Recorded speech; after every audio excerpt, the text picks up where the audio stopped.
Your Majesties, thank you, Your Majesty, for your warm words of welcome.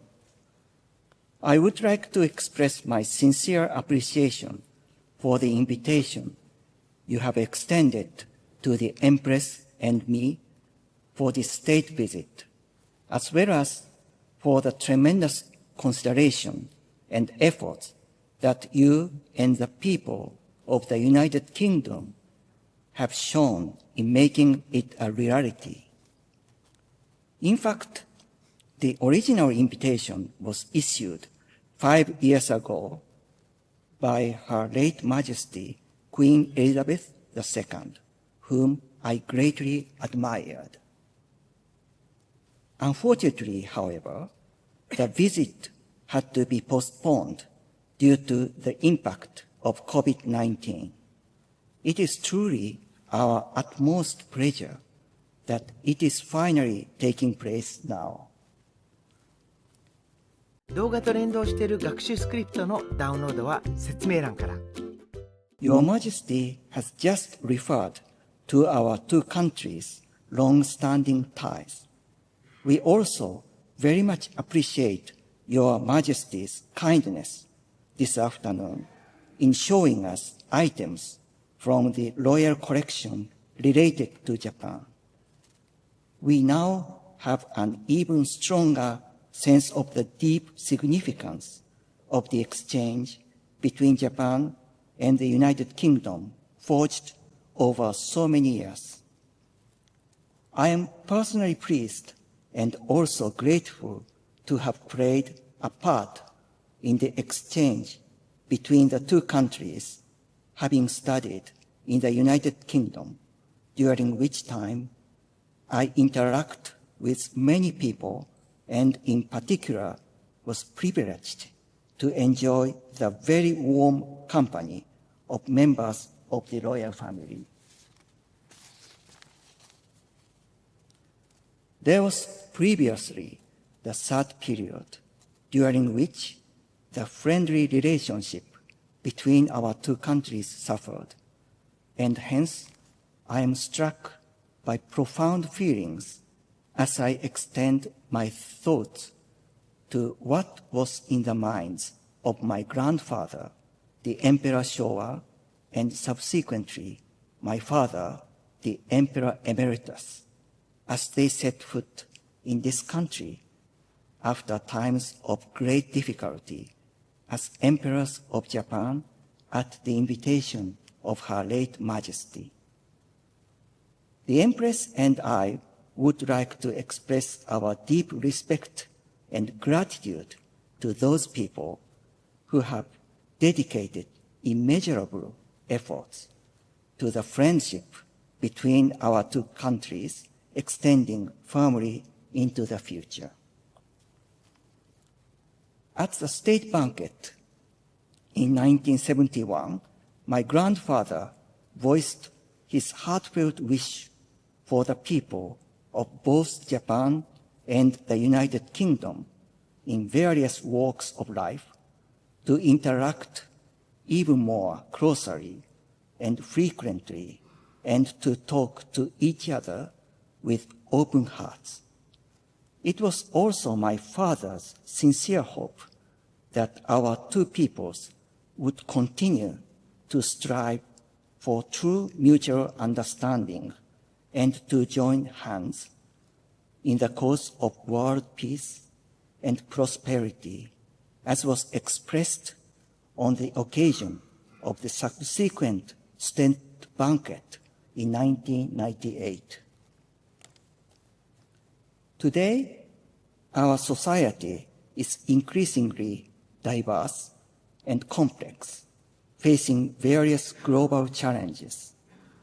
It is necessary to address these critical issues by further amassing wisdom from around the world.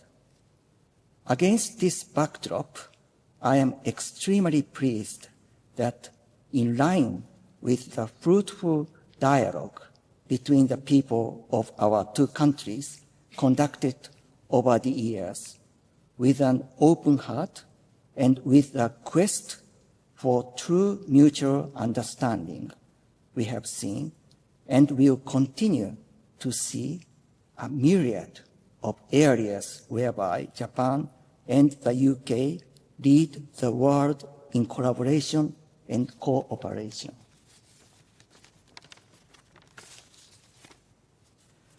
One such area is the contribution that Japanese and British scientists have made to the world through cutting-edge medical research.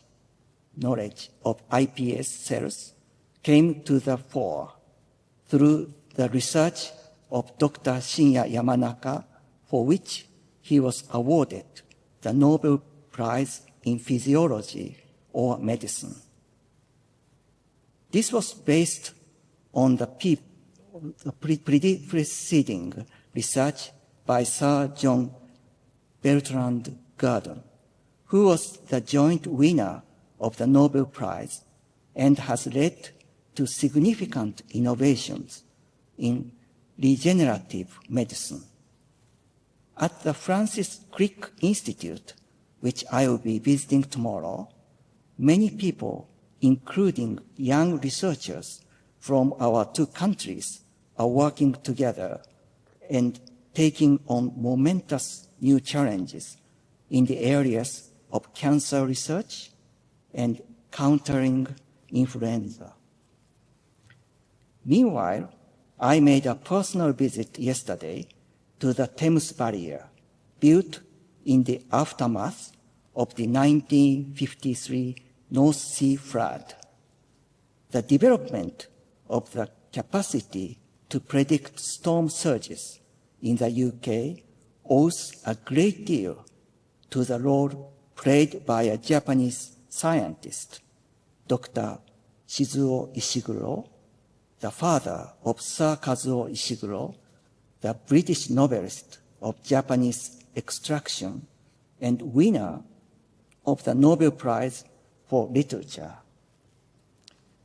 Dr. Ishiguro was invited to join a UK research institute where he developed a practical model for the accurate and timely quantitative prediction of storm surges in the North Sea.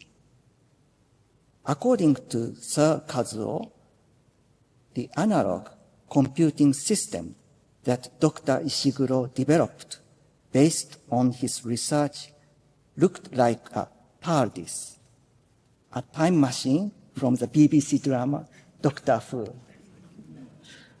I believe that the unique interdisciplinary innovation by Dr. Ishiguro, cutting across electronic engineering and oceanographic science, continues to be a major source of inspiration for both Japanese and British researchers today, transcending time and space.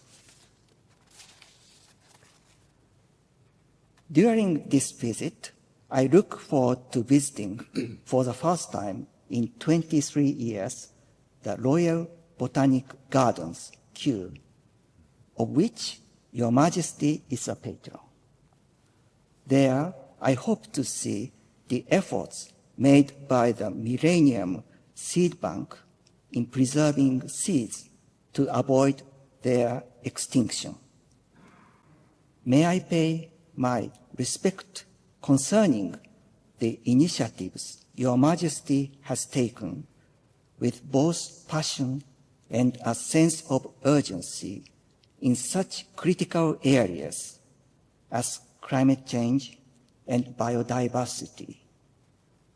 I am also encouraged that many people in both our countries are taking a keen interest in such environmental issues and are dedicating themselves to the resolution of these challenges.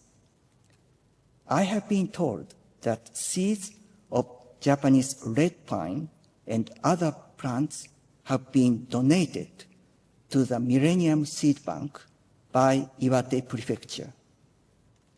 They include those from the same type of tree as the miracle pine tree, which was the only one to survive the tsunami damage in the Takata Matsubara pine grove from the Great East Japan earthquake, during which tens of thousands of pine trees were uprooted. I believe that the seeds will be preserved long into the future as symbols of resilience, recovery from the earthquake, and friendship between Japan and the UK.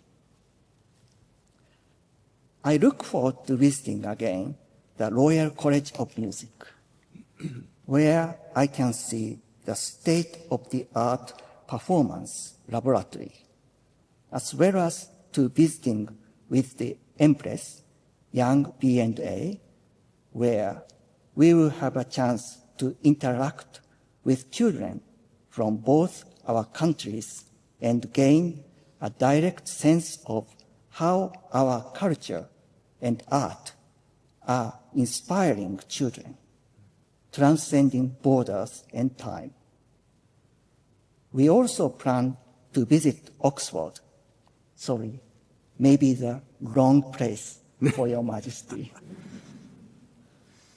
Where the Empress and I both experienced the life and culture of this country as students, and hope to make our humble contribution to promoting bilateral cooperation in the areas of academia, research, and education, as well as exchanges between our younger generations. The relationship between Japan and the UK has been fostered through people-to-people exchanges over the years and generations.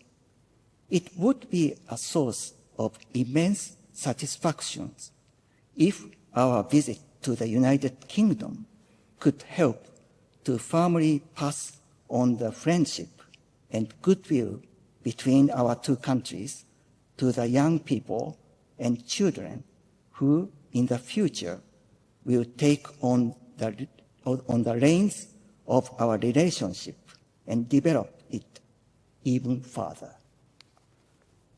Today, as Your Majesty also mentioned, the multi-layered collaboration and exchange between our two countries is accelerating in various areas, including politics and diplomacy, the economy, culture, and the arts, science and technology, as well as education. Our bilateral relations have never been more robust. We can say that we are fortunate to have been given the opportunity to climb even higher on this grand, broad-based mountain guided by the paths trodden by our forebears, with a feeling of gratitude, respect, and pride in our hearts. It is my sincere hope that both Japan and the UK, as friends like no other, will continue to make untiring efforts for true mutual understanding through exchanges of their people, thereby building an enduring relationship based on friendship, goodwill, and cooperation. I would now like to propose a toast to the good health of Your Majesty, to the future development of our bilateral relationship and its contribution to the world, and to the lasting happiness of the people of Japan and the United Kingdom.